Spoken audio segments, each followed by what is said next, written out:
नमस्कार दोस्तों, मैं advocate Satish Prakash Gupta, founder of century law firm, आज आपके लिए लेकर आया हूं कार लोन पर आधारित एक शॉर्ट लीगल अवेयरनेस वीडियो। दोस्तों, कार लोन को समझने के लिए आइए सबसे पहले समझते हैं कि लोन क्या होता है। लोन होता है एक ऐसा उधार जो हम अपनी जरूरतें पूरी करने के लिए किसी बैंक से, एनबीएफसी से या प्राइवेट फाइनेंसर से लेते हैं। लोन दो प्रकार के होते हैं, अनसिक्योर लोन और सिक्योर लोन। अनसिक्योर लोन जैसे कि नाम से ही पता चलता है अनसिक्योर होता है, इसके लिए हमें कोई सिक्योरिटी नहीं देनी होती। यह ज्यादातर शॉर्ट पीरियड के लिए होते हैं और फिक्स रेट ऑफ इंटरेस्ट पे दिए जाते हैं। और दूसरा होता है सिक्योर लोन। सिक्योर लोन, इसमें कोई सिक्योरिटी दी जाती है या किसी असेट्स को परचेज करने के लिए लिया जाता है। यह ज्यादातर लॉन्ग पीरियड के लिए होते हैं और इसका रेट ऑफ इंटरेस्ट फिक्स या फ्लोटिंग दोनों ही हो सकता है। ज्यादातर इसमें रेट ऑफ इंटरेस्ट फ्लोटिंग होता है। कार लोन की अगर बात करें, कार लोन एक सिक्योर लोन माना जाता है और इसका रेट ऑफ इंटरेस्ट ज्यादातर फिक्स होता है। दोस्तों, फिक्स रेट ऑफ इंटरेस्ट होने के फायदे ये हैं कि हमें यह पता होता है शुरू से अंत तक हमारी ईएमआई कितनी होगी और उसे हमें कैसे मैनेज करना होता है।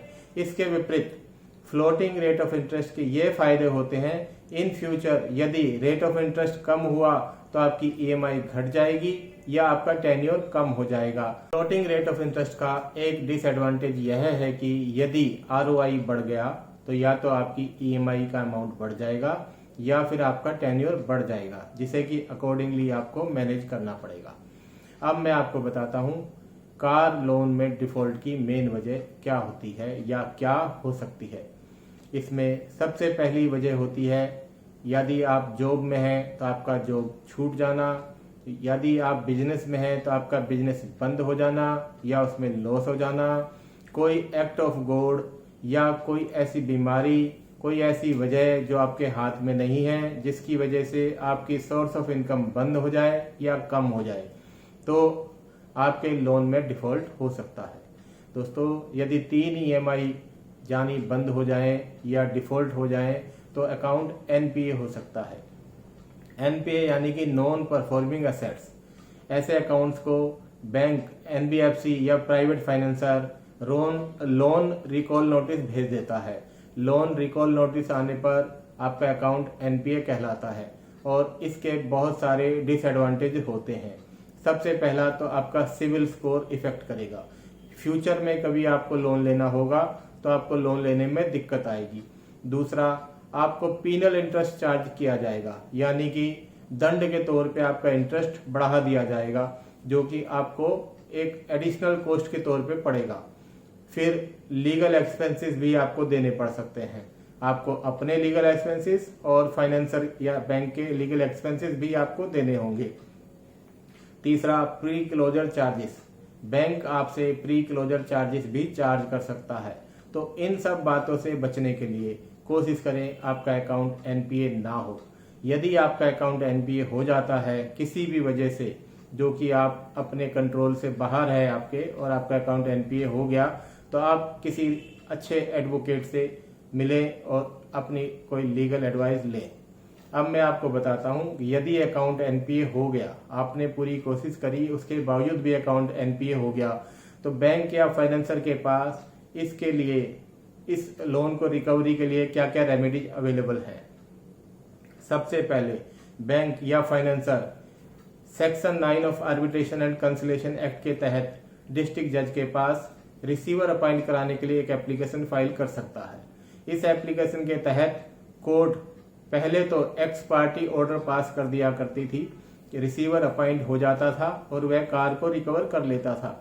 लेकिन अब रिसेंटली दिल्ली हाई कोर्ट ने एक जजमेंट पास की जिसमें यह कहा गया कि सेक्शन 9 की पिटीशन को भी ऑर्डर 39 रूल 1-2 की तरह ट्रीट किया जाए, यानी कि इसमें अपोजिट पार्टी को भी नोटिस किया जाए और उसको सुनने के बाद ही कोई ऑर्डर पास किया जाए। पहले ऐसा नहीं होता था। दोस्तों, यदि रिसीवर अपॉइंट हो जाता है तो वह रिसीवर आपकी गाड़ी का पोजेशन ले सकता है और पोजीशन लेने के बाद आपकी गाड़ी को पब्लिक ऑक्शन में सेल कर सकता है, या फिर उस गाड़ी को वह अपने गोडाउन में या पार्किंग में स्टोर कर देते हैं। दोस्तों, दोनों ही कंडीशंस में आपको लॉस होगा। यदि आपकी गाड़ी सेल कर दी गई पब्लिक ऑक्शन में तो वह बहुत ही कम अमाउंट में सेल की जाएगी और बैलेंस अमाउंट की रिकवरी आपसे की जाएगी। फिर से आपके ऊपर कोई सिविल सूट डालकर उस अमाउंट की रिकवरी की जाएगी। और यदि गाड़ी किसी पार्किंग में खड़ी है या गोडाउन में खड़ी है तो वह पार्किंग चार्ज भी आपको ही देना होगा। अब मैं आपको बताता हूँ रिसीवर आपकी गाड़ी किन कंडीशंस में रिकवर नहीं कर सकता। सबसे पहली कंडीशन यह है कि यदि गाड़ी रोड पर चल रही है तो वह फोर्सफुली रुकवा कर आपकी गाड़ी के पोजीशन नहीं ले सकता। दूसरा, यदि गाड़ी कोई लेडीज चला रही है तो वह उस लेडीज से ये गाड़ी नहीं ले सकता। तीसरा, कोई फिजिकली चैलेंज या मेंटली चैलेंज बंदे के पास वह गाड़ी है तो उससे रिकवर नहीं की जा सकती। इसके साथ साथ बैंक के पास सेकंड ऑप्शन होता है सिविल सूट फाइल करने का या कमर्शियल कोर्ट एक्ट के तहत सूट फाइल करने का। यदि आपका लोन 3 लाख रुपए से कम है तो बैंक उसमें सिविल सूट फाइल करेगा, और यदि आपका लोन 3 लाख रुपए से ऊपर का है तो कमर्शियल कोर्ट एक्ट के तहत आप पे कार्रवाई की जाएगी। इसके साथ साथ बैंक आपको पेमेंट सेटलमेंट एक्ट और 138 NI एक्ट के तहत भी आपके खिलाफ कार्रवाई की जा सकती है, क्योंकि जब आप लोन लेते हैं आपसे एक लोन एग्रीमेंट साइन कराया जाता है और आपसे ECS या चेक भी लिए जाते हैं। यदि आपसे ECS ली गई है और आपकी ECS बाउंस हो गई है तो पेमेंट सेटलमेंट एक्ट के तहत आपके खिलाफ कार्रवाई की जाएगी। और यदि आपने चेक इशू किए हैं और आपके चेक बाउंस हुए हैं तो NI एक्ट की सेक्शन 138 के तहत आपके खिलाफ कार्रवाई की जा सकती है। और दोस्तों, इसके अलावा बैंक या NBFC के पास एक और भी ऑप्शन है। यदि आपका लोन अमाउंट 10 लाख से ऊपर है तो वह सरफेसी एक्ट के तहत DRT से भी आपकी कार की पोजीशन ले सकता है। अभी मैंने आपको बताया बैंक, NBFC या प्राइवेट फाइनेंसर के पास क्या क्या ऑप्शंस हैं अपने लोन को रिकवर करने के लिए या गाड़ी का पोजीशन लेने के लिए। अब मैं आपको बताता हूँ आपके पास क्या क्या ऑप्शंस हैं अपना डिफेंस लेने के लिए, अपनी गाड़ी की रिकवरी होने से बचाने के लिए। सबसे पहले, यदि फाइनेंसर सेक्शन 9 की एप्लीकेशन डिस्ट्रिक्ट जज के पास फाइल करता है तो आप उसका नोटिस मिलते ही एक एडवोकेट हायर करें और डिस्ट्रिक्ट जज के समक्ष पेश होकर अपनी पोजीशन क्लियर करें। वहां पर आप 1 या 2 EMI देकर भी अपनी गाड़ी की पोजीशन जाने से रोक सकते हैं। सेकंड ऑप्शन, यदि बैंक पेमेंट सेटलमेंट एक्ट या 138 NI एक्ट के तहत आपके खिलाफ कार्रवाई करता है तो वहां भी आप थ्रू एडवोकेट अपना केस डिफेंड कर सकते हैं। सिविल सूट या कमर्शियल कोर्ट एक्ट के तहत भी आप सेम प्रक्रिया को अपना सकते हैं। इसके बाद यदि बैंक सरफेसी एक्ट के तहत आपकी गाड़ी की पोजीशन लेता है तो आप DRT में सेक्शन 17 के तहत अपनी एप्लीकेशन फाइल करके अपना केस डिफेंड कर सकते हैं। और निश्चित मानिए, यदि आप ईमानदारी से पूरी मेहनत से आप अपना केस लड़ेंगे तो आप सफलता अवश्य पाएंगे। सबसे पहले आप अपना बैकअप प्लान एक्सप्लोर करें। आपने अपने बैकअप के लिए जो भी रखा था, 2 EMI, 4 EMI, 6 EMI या जितना भी आपका बैकअप था उसको यूज करें।